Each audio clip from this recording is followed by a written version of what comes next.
Hey les gars, comment ça va pour ma part? Ça va très bien, j'ai le plaisir de vous retrouver aujourd'hui pour une toute nouvelle vidéo. Je pense qu'elle va plaire à beaucoup de personnes. Aujourd'hui je vais faire un 5 choses que vous ne saviez pas sur Der Eisendrache. Alors je vous garantis pas que vous allez tout ne pas savoir, mais j'en suis sûr que vous allez au moins apprendre une chose aujourd'hui dans cette nouvelle vidéo. Sachez que tous les faits sur lesquels je me base sont de 1 par rapport à ce qu'on peut savoir et comparer à l'histoire du zombie, mais également proposer, on va dire, enfin que je vais vous proposer des faits du trailer, des faits qui sont reliés aussi à la carte, plutôt à la map en vraie vie, étant donné que c'est inspiré par un château qui existe réellement. Vous êtes peut-être au courant, d'autres ne le savent peut-être pas. C'est un château en Autriche et donc on va se relier à ces petits faits. J'espère que ça va vous plaire. N'oubliez pas que si je me trompe sur certaines choses et que vous voyez cette vidéo après la sortie de la map, bah c'est normal en fait, vu que c'est un petit peu avant la sortie, donc ça sera pas une exactitude à 100%. Mais je pense que vous allez apprécier la plupart des choses que je vais vous donner. Et on va aller dans 2-3 petites théories sauvages dans cette vidéo, mais rien de très concret, ne l'oubliez pas. Et quand je parle de mes théories, n'oubliez pas que rien n'est sûr à 100%. Enfin bref, je vais commencer aujourd'hui avec le premier fait. Probablement le fait que tout le monde sait, Der Eisendrache est, comment dire, nommé le château Griffin. D'accord, c'est pas très spécial, le château Griffon, mais est surtout inspiré du château Werfen. Le château Werfen qui est un château qui se situe en Autriche. On peut savoir ça grâce à Shadows of Evil. On retrouve un petit papier secret avec des coordonnées, localisation, etc. Nord, sud, est, ouest. Quand on entre ces coordonnées, ça nous amène juste à côté de ce château. C'est entre deux châteaux. Il y avait beaucoup de châteaux justement en Autriche très intéressants, dominés par les nazis, mais ça je vais vous en parler plus tard dans cette vidéo.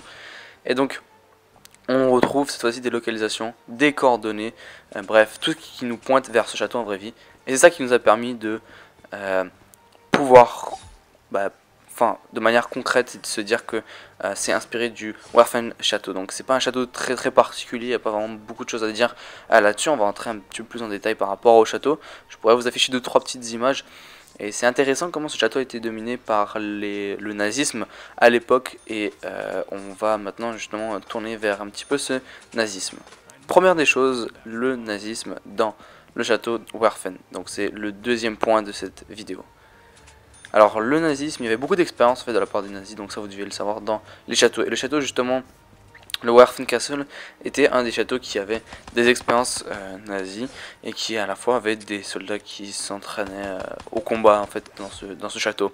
Mais on n'a jamais vraiment su concrètement ce qu'étaient les expériences des nazis dans ce château particulièrement. On n'a vraiment jamais eu d'indication. Vous pourrez faire des recherches, je mettrai 3-4 sources au cas où, et on n'a jamais vraiment su ce qu'ils faisaient. On savait qu'il y avait des expériences, mais on n'était pas sûr, à part les entraînements, on n'était pas vraiment sûr. Et on a pu découvrir finalement que il faisait probablement des expériences dans ce château avec les roquettes V2 et les roquettes New York. J'ai déjà évoqué ça et je vais en reparler vite fait pour ceux qui ne sont pas au courant. Donc les roquettes V2, ce sont des roquettes que les nazis utilisaient, qu'ils envoyaient sur les Anglais, les Américains, enfin bref, pas besoin de vous faire un cours d'histoire, ils envoyaient sur leurs ennemis tout simplement. Et ils essayaient de développer un tout nouveau type de roquette, un prototype si vous voulez, de Rocket New York. Pourquoi ça portait le nom de Rocket New York? C'est tout simplement parce que ils comptaient envoyer ces énormes roquettes sur la ville de New York aux États-Unis et détruire New York. C'est la raison pour laquelle ça portait ce nom. On n'a jamais vraiment su ce que ces roquettes sont devenues, ce que ces prototypes sont devenus. On sait qu'ils étaient perdus en Pologne, en Autriche, en Allemagne, parmi les nombreux endroits où est-ce que les Allemands créaient, testaient ces prototypes.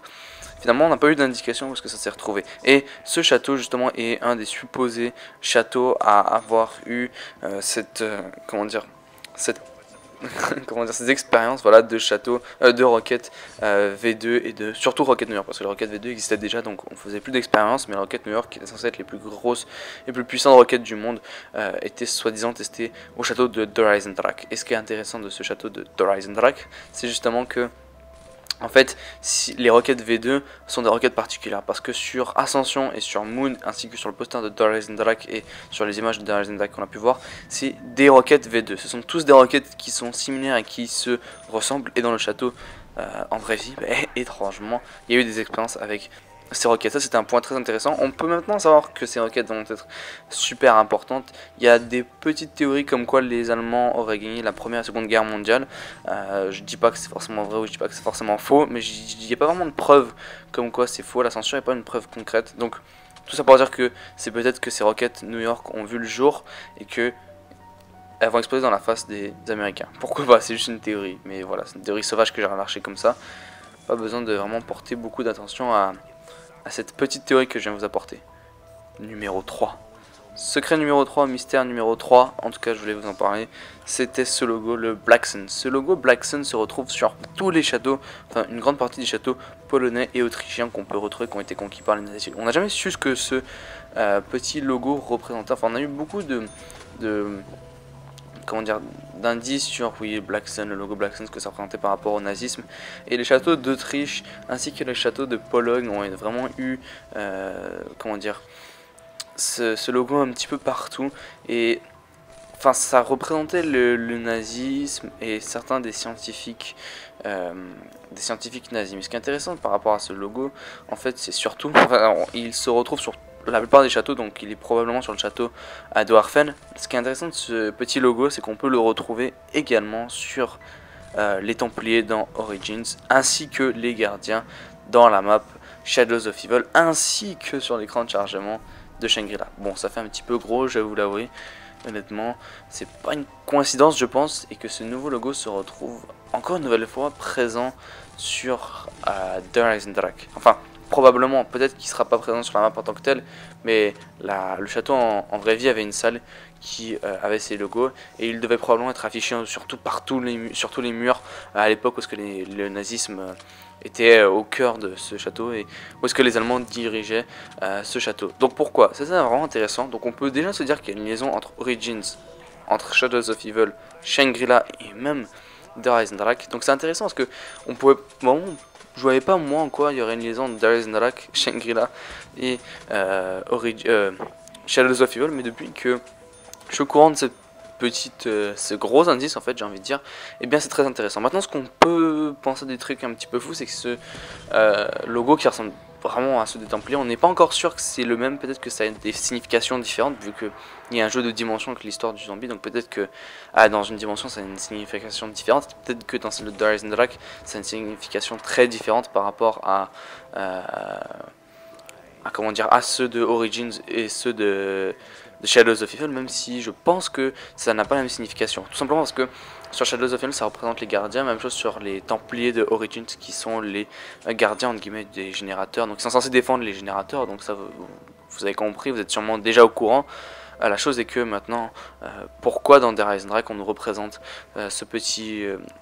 ce nouveau logo à nouveau, et comme je vous l'ai dit, ça représentait beaucoup de tests allemands, beaucoup de recherches allemandes, ça représentait tous les scientifiques allemands qui venaient avec. Donc est-ce qu'on pourrait voir une inspiration à des recherches qui ont vraiment été faites par les Allemands, ou pourquoi pas autre chose vraiment encore plus fou dont nous ne sommes pas au courant?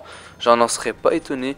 Et vous pouvez nous donner dans l'espace des commentaires. C'était justement une nouvelle fois, on peut relier le point numéro 2 avec le point que je viens de vous annoncer, donc le point numéro 3, avec les recherches sur les énormes roquettes. Peut-être que justement ça va être impliqué. On est sûr que les roquettes vont être impliquées dans dans la map. Maintenant, est-ce qu'il y a d'autres choses de malades qu'on pourra avoir, des expériences? Est-ce que un nouveau groupe pourrait faire son apparition? Ça pourrait être vraiment cool vu que ça représente ça. Donc je pense pas qu'ils ont juste mis le logo une nouvelle fois.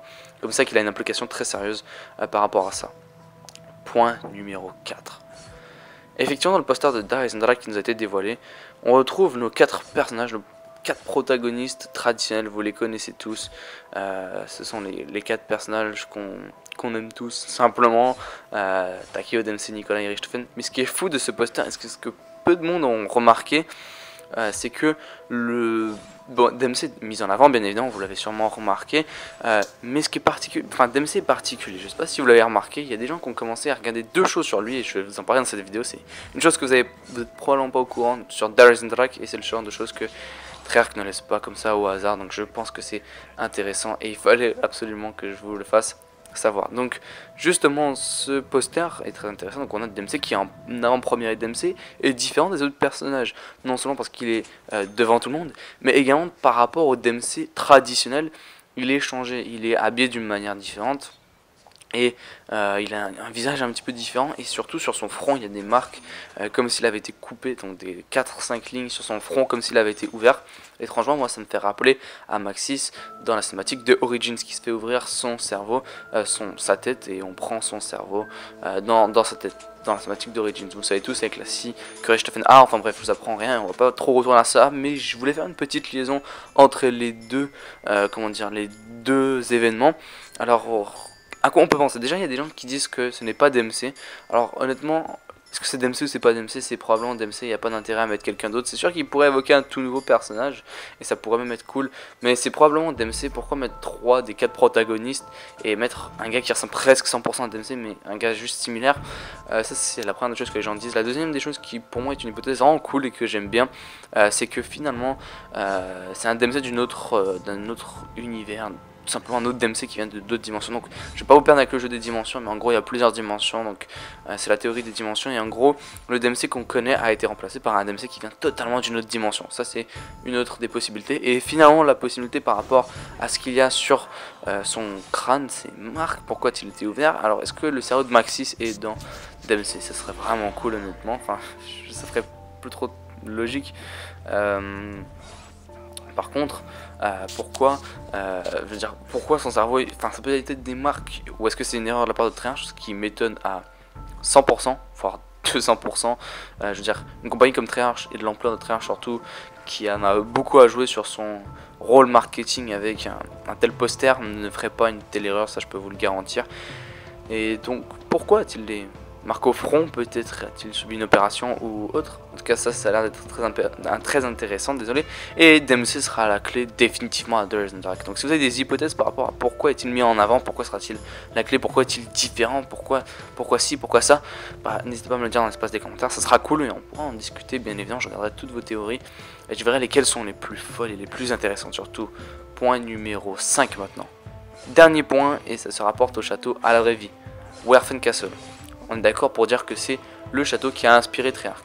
En fait, quand vous rentrez les localisations, vous tombez entre 3 points très intéressants. Un château qui est un petit peu loin, le château de Werfen Castle qui est juste à côté, et autre chose, une cave de glace. Cave de glace, je m'inspire du mot anglais Ice Cave, qui veut dire tout simplement grotte de glace. Parce que ce qu'il faut savoir, c'est que le château de Werfen Castle est le château qui possède en fait la particularité de ce château, c'est qu'il y a les plus grands souterrains de glace du monde. Intéressant, petite leçon de géo, et pourquoi pas quelque chose qui va nous relier à la map de Risen Dark. Mais effectivement, il existe des souterrains de glace de 42 km sous le sol de ce Werfen Castle. Impressionnant. Honnêtement, 42 km, c'est pas rien, c'est juste impressionnant. Et je serais étonné que Treyarch se sont dit, parmi tous les châteaux en Pologne et en Autriche, comme je vous ai dit, qui ont les points liés au nazisme, et choisi cette place par Rocket V2 hasard. Étrangement, on retrouve les souterrains glaciers. C'est la seule chose que vraiment ce château a de différent que les autres châteaux, parce que un château, honnêtement, c'est un château. Et ce château, la chose qu'il a que les autres n'ont pas vraiment, c'est justement cette glace, toute cette cave de glace, 42 km, je sais pas si vous réalisez quand même à quel point c'est énorme, qu'on retrouve sous la map. Et c'est ça la particularité, donc c'est la raison pour laquelle je voulais l'évoquer, et la raison pour laquelle je crois également que ça a à faire avec The Risen Dark. Et je peux pas vous l'assurer à 100%, je pourrais bien évidemment me tromper, mais Treyarch ne choisit pas des lieux comme ça par pur hasard, honnêtement. Ils ont choisi par exemple Breslau, où est-ce que vous voyez The Giant et There Is, pas par pure coïncidence, qu'il y avait, je veux dire, il y avait une usine, une ancienne usine nazie qui était là et qui faisait des travaux, des expériences et tous ces trucs tout simplement qui étaient liés aux expériences nazistes. Mais là encore une fois, je veux dire, je pense pas que c'est le pur fruit du hasard qui se sont dit boum, on va tourner le globe, on va tomber sur l'Autriche, on va tomber sur un des châteaux qui sont disponibles. Donc je pense personnellement que ça a été fait par exprès, mais pourquoi? Qu'est-ce que vous pensez? Et pour un petit peu d'histoire par rapport à ces ces cales glaciaires, tout simplement, ou ces sous-sols glaciers, comme vous voudrez les appeler, et bien 42 km, celui qui l'a découvert est mort en plein milieu de la guerre mondiale. Les nazis l'avaient utilisé très rapidement, mais c'était pas quelque chose d'intéressant, mais très rapidement pour passage de communication. Et celui qui a découvert ce tunnel de glace, cet énorme tunnel de glace, et mort enterré dedans. Enfin bref, j'espère que la vidéo vous aura plu. C'était 5 choses que vous ne saviez pas sur Dead Rising Rock. Pour ceux qui ont vu à peu près toutes mes vidéos et tous mes tweets, j'ai énoncé la plupart de ces 5 choses. Là, je voulais faire un gros regroupement de choses que la plupart des gens n'étaient pas au courant. J'espère que ça vous aura plu. Je vous dis ciao les gars, et je vous retrouve vite pour d'autres vidéos. Peace.